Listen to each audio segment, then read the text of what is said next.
I'm Heather, a 42-year-old part-time housewife. My husband Trevor and I had an arranged marriage. At our matchmaking meeting, he modestly mentioned that his hobby was saving money. Even before we got married, he wasn't into flashy activities and would use coupons when we went out to eat on dates. I thought maybe he's got a good personality for diligently saving money. He was reliable and gentle, and I agreed to his marriage proposal. I'm a plain person myself, and I don't have any particular hobbies. My idea of a hobby was growing carrots and green onions in plastic bottles to save money. We lived in a cheap apartment and had a happy life with our only child, Kendra. 10 years have passed, and our daughter is now in the 4th grade. Recently, I've noticed that my husband is more focused on making money or trying for a get-rich-quick scheme than saving money. Right after we got married, I asked him if he would gamble on horse racing or other sorts. He firmly said, "I don't do that kind of hobby." But then I came home to find him holding a brown wooden object with a big grin on his face. "What is that?" I asked, and he replied, "I bought it from a street vendor near the station." That's not what I'm asking. I'm asking what it is. Turns out it was a bear statue. It's one of those Ainu traditional wood carvings that used to be at the entrance of every house in the previous generation. The one with the bear holding a salmon swimming upstream. The strange thing about this bear was its pose. Normally, the bear would be facing sideways with its face turned to the left, holding the salmon in its mouth. But this one was facing forward, holding the salmon proudly. It's a bear. I know that. But why a bear? And why buy it from a street vendor? And that's not even the right one. He explained. It's supposed to be good luck. He said the salmon symbolizes fortune. And the fact that it's facing forward is really rare. It's supposed to bring good luck directly to us.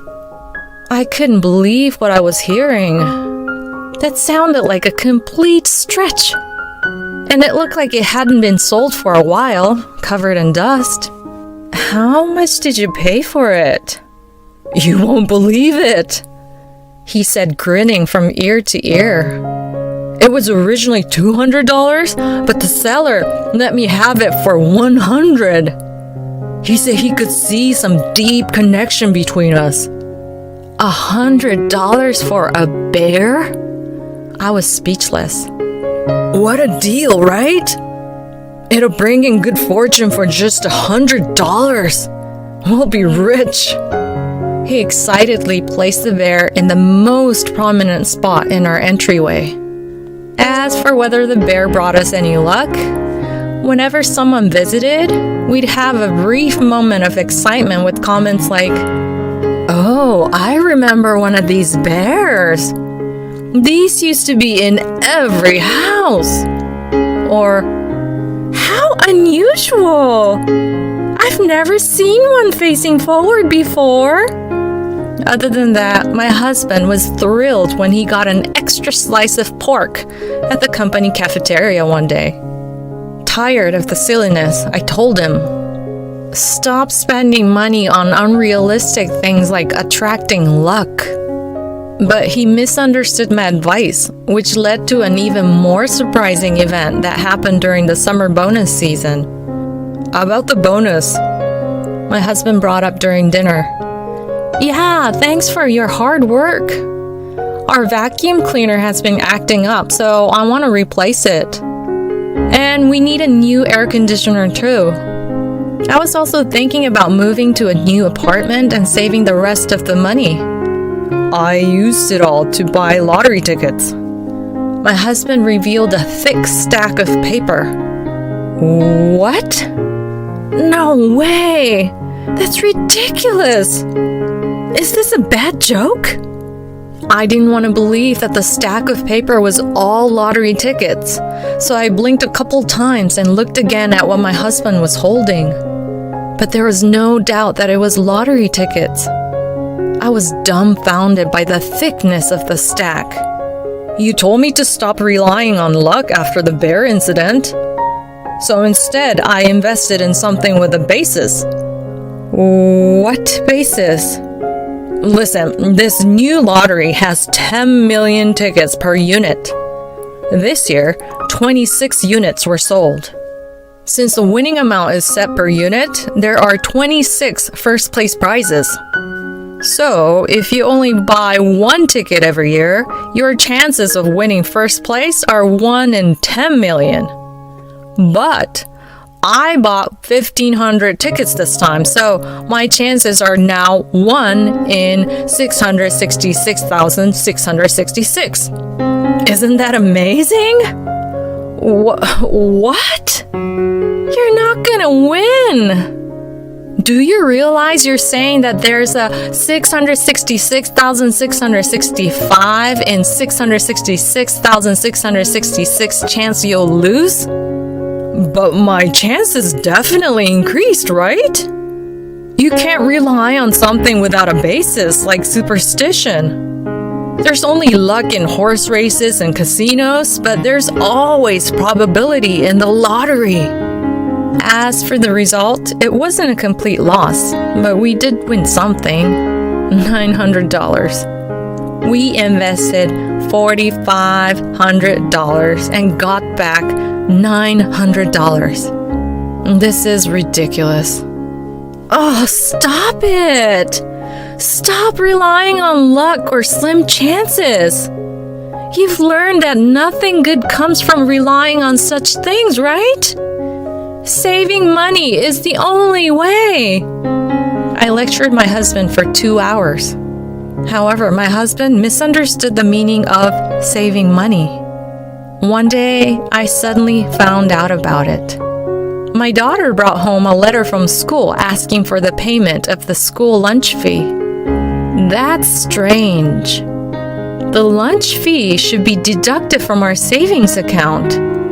We have been saving up for a down payment on a house, so there should be a balance of $10,000. I have been saving my part-time wages since I was single, and we have been putting the money left over from my husband's salary after living expenses into that account. It's strange that even the lunch fee couldn't be withdrawn. I went to the bank immediately. When I checked, there was a withdrawal from a company I'd never seen before, and the balance was $0. I couldn't help but shout in front of the ATM. When I got home, I looked up the company name on the internet. It was a securities company. What does this mean? Since I didn't know about it, it could only be my husband. During dinner, I took out the ATM receipt with trembling hands and asked, "Do you want to explain to me what this is all about?" Then he started to tell me something unbelievable. "It's okay. I can still get it back." What?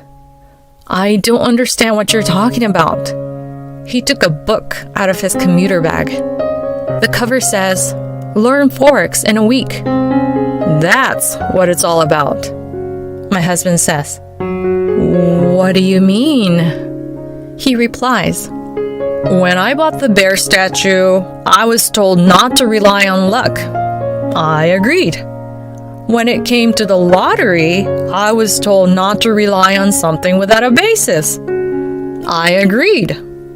So, I thought if there's a basis, I could definitely increase our money. This is the basis? I studied by reading books and also used a Forex simulation app for a week." Huh? You're saying you lost $100,000 just by reading books for a week? Forex apps aren't even using real money, and they're usually designed for solicitation, so you're likely to win. You get that, right? Well, actually, I won at first. I invested $1,000 and it turned into $1,100. You should have stopped there. But that's not the case. I couldn't help but be dumbfounded. So you're saying that if you had invested $10,000, it would have become $11,000? No, that's not what I mean. Listen to me. I didn't invest with such a naive mindset. My husband says with a solemn expression, I made a profit of $100 when $1,000 turned into $1,100. If I had put in $100,000 then, it would have become $110,000. I could have made $10,000, but in reality, I only made $100. I felt like I lost $9,900. I didn't steer towards an optimistic mindset that only thinks about profits. I shifted to a cautious direction to minimize losses. Seriously? What is this bonehead talking about? Who would use and lose $100K just by studying for a week? I don't even know what's going on anymore. The conclusion is the same. I yelled at him. But then he says, Wait, don't get so worked up. Look at this. This is the ad that got me started. He showed me the screen of his smartphone. I could see a title saying, It's easy to increase your money with the smartphone app. It's the same vibe as the It's easy to lose weight with this workout app that appears on my smartphone. The ad goes like this. The girl in the ad says, I won with Forex, so I'll treat you to lunch. This is the secret. Increase your income by trading Forex during lunch while working. This is like saying, I aced the test while training hard to make varsity football. Jesus, are you a high school student? To be deceived by this, read a fishy book for a week, use a little app, and then lose $100K of our household money just because you had a small win is unbelievable. I slumped down onto a chair. No, it's okay. I still have $50 in my wallet. You're hopeless if you think you can get back $100,000 with that $50. There's nothing left to say to my unrepentant husband. It's over. That stupid bear statue was still sort of acceptable, but ever since he spent his entire bonus on those lottery tickets, those words have been on my mind. Let's get a divorce. His eyes widened. Of course, I didn't want to say such a thing. But we have a daughter, and with this much money already spent, there's no choice but to make that decision. However, to my surprise, my husband suddenly started yelling. Huh? I still have $50, so I can figure something out. He was unexpectedly getting angry. I was taken aback by this, but I replied with a sigh. No, it's okay. You don't need to do anything anymore. It's just impossible to stay together with you after you've lost $100K. Wait a minute. What do you mean? Do you care more about money than me? He began to get angry in a strange way. Why are we even talking about this? I was amazed by the turn this conversation took. Then he threw even more shocking words at me. You money grubber! Huh? Money grubber? I could feel my emotions cooling down rapidly. That's right! You just realized that now? I was surprised at how cold my own words sounded. Huh? He seemed taken aback. Little by little, my resentment towards him began to spill from my mouth. Money grubber? What's so wrong with that? Who are you to act so important when you've squandered everything? My feelings towards my husband were now in a deep freeze. An awkward atmosphere flowed between us. But even the Beatles say all you need is love, and Ariana Grande says love is everything. What's that got to do with anything? Your argument is all over the place. Hearing this man who lost $100,000 talk about love felt so hollow. Ridiculous. At the same time, I started to feel that maybe he should experience the same thing, or even get a taste of his own medicine. So, you're saying love is more important than money? I returned his words with a counterattack. Yeah, that's right. Fine. Remember those words, you jerk. I will never forgive the crime of losing $100,000 and the stupidity of his actions. I lit a fire in my frozen heart. We had our living expenses separate, so we were okay for the time being. My revenge began from here. 3 months later, as the year grew colder towards its end, my husband came home and immediately opened his mouth wide in surprise. What the hell is this? What do you mean? It's a tiger statue. Why a tiger? In the living room, there was a life-size 10-foot-long tiger statue. It was extremely realistic, even with its rough fur. Our daughter was riding on the huge statue that took up half of the living room, playing happily. I got it cheap on TV shopping, I smiled. They were getting rid of their rabbit figurines and statues for next year's zodiac sign, so they were clearing their inventory. Huh? He exclaimed. The year of the tiger is soon over. Well, that's to be expected. His question was too predictable. But it was cheap. And you know, tigers are said to bring good luck by capturing fortune. Rabbits don't have that kind of symbolism. Huh? It was originally $1,000, but it went down to $500 in the year-end inventory sale. It would be nice to capture some fortune. My husband stared in disbelief and dropped his briefcase. Take that, you jerk. This is a payback of the bear. But I didn't stop my counterattack there. I got a bonus. My husband hesitantly brought up the topic during dinner. Yes, you did. On December 10th, my husband received his winter bonus. Since the tiger incident, when I started squandering money, he seemed to be terrified of this day. Please don't spend it on things like lottery tickets, he said preemptively. Look who's talking. I didn't buy any lottery tickets, but... I grinned. I used the entire bonus to buy New Year's cards with lottery prizes attached. My husband's mouth hung open. Huh? Well, those cards aren't just for sending New Year's greetings. If you hold on to them, you can win luxurious prizes when the winning numbers are announced. I bought so many, I'm looking forward to the lottery results. You spent your summer bonus freely, so I used the winter one. He turned pale. He realized that I intended to pay him back in full. The fear was evident on his face. When the winning numbers for the New Year's cards with lottery prizes were announced, we won a few gift packages. We got fruits and meat.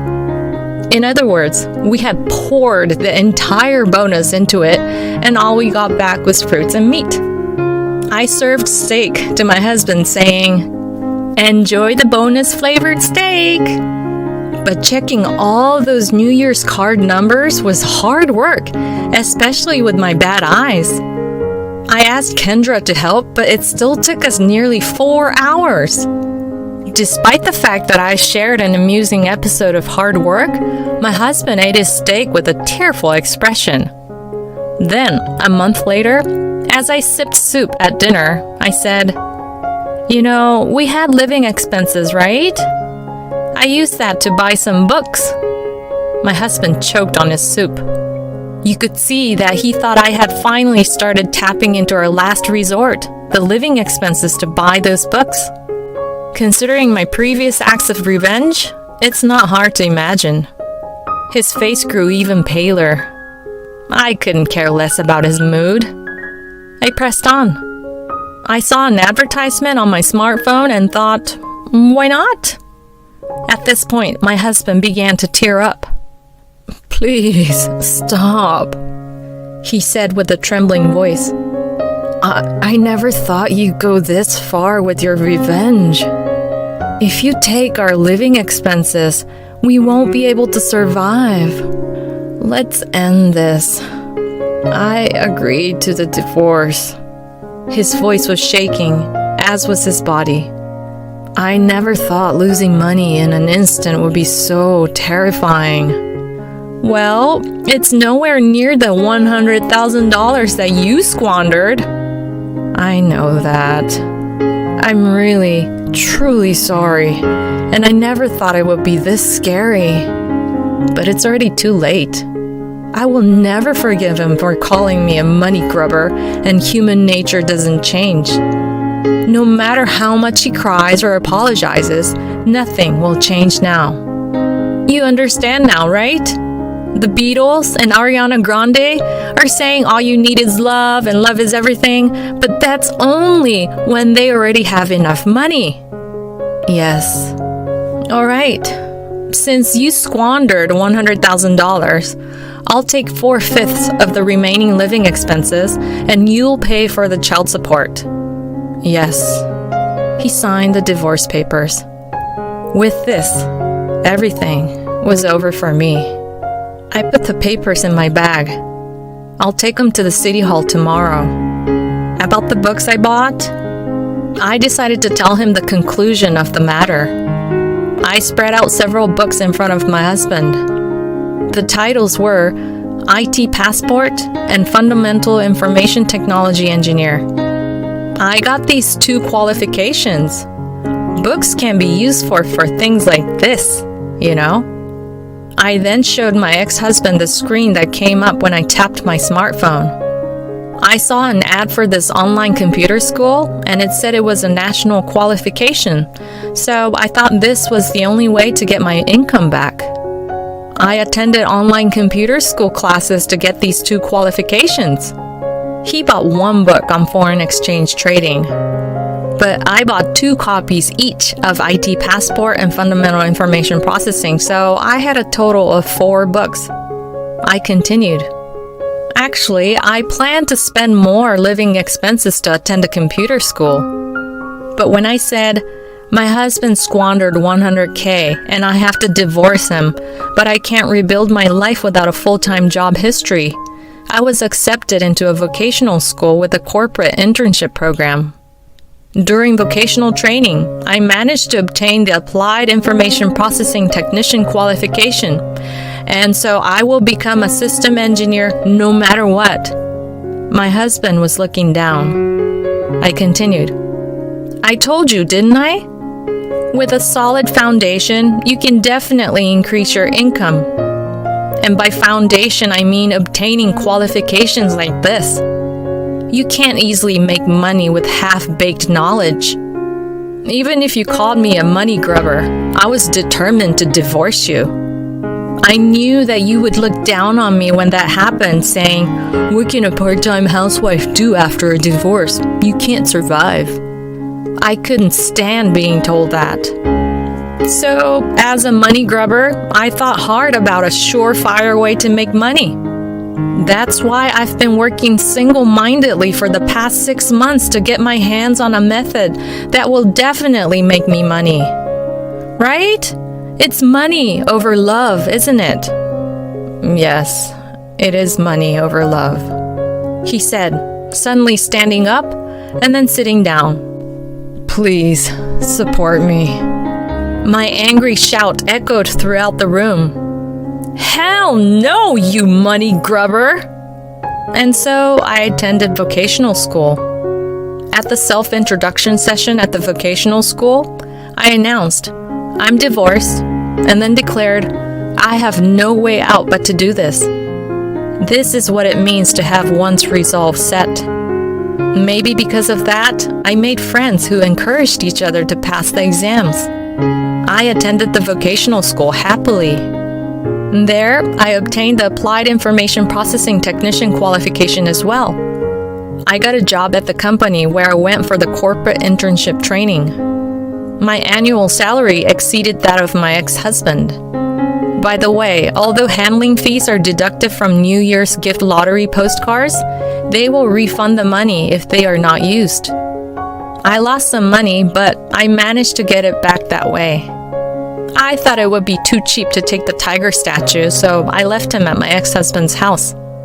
Since child support is deducted from his salary, he has to live on a tight budget. He had no choice but to move into a studio apartment with a shared bath and toilet, along with the tiger. When my daughter went to check on him, the tiger was filling up his studio, and there seemed to be a bear at the entrance. Although he has to sleep in a strange position because he's blocked by the tiger, he said something like, "I became attached to the tiger." I think it might have been the last present for him. If you want money, half-baked wisdom won't do. You need to obtain thorough wisdom. I wrote the exam date for the database specialist exam, which is a higher qualification than the applied information technology engineer, in my schedule.